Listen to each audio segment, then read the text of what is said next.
ముఖ్యమంత్రి గారు తాను పడుకోవటం లేదు, మమ్మల్ని అందరూ కూడా పడుకుని ఎవ్రీ వీక్స్కి 2 times మీటింగ్స్ పెట్టి రివ్యూస్ పెట్టి పిలిచి మాట్లాడి.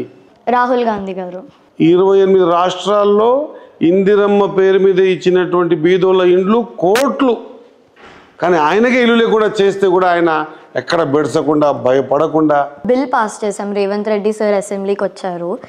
ఒలింపిక్స్ బిల్ అని ఐఐటి హైదరాబాద్లో ఫైనల్స్ చేసామన్నమాట.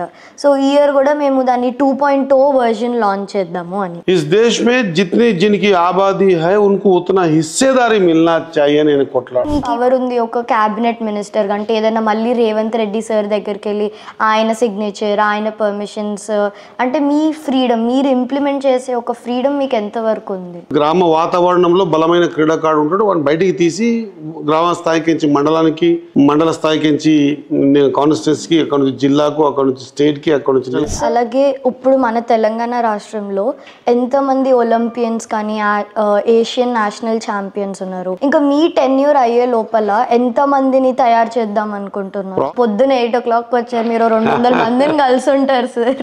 నా ఫోన్ ఛార్జింగ్ కూడా అయిపోయింది మీకోసం వెయిట్ చేస్తూ. దానికి మనం ప్రయత్నం ఎంత ఉండాలో కూడా చేయాలి, ఇంకా పెద్దగా ఉండాలి. తెలంగాణ రాష్ట్రం ఇస్తే ఆంధ్ర కొట్టుకోపోతుందని తెలిసినా కూడా తెలంగాణ రాష్ట్రంలో అమాయక ప్రజల కోసం వాళ్ళకి ఇస్తేనే వాళ్ళ జీవితాలు బాగుపడతాయని తెలిసి వాళ్ళకి ఉన్న క్వాలిటీస్ లో వాళ్ళ గురించి ఒక 2 good things 2 bad things. Sir first మన సీఎం రేవంత్ రెడ్డి గారు మంచి ఆలోచన సద్బుద్ధిని ఇవ్వాలని కోరుకుంటూ ఖచ్చితంగా ఉంటారని ఆశిస్తూ థ్యాంక్ యూ సార్. రైట్.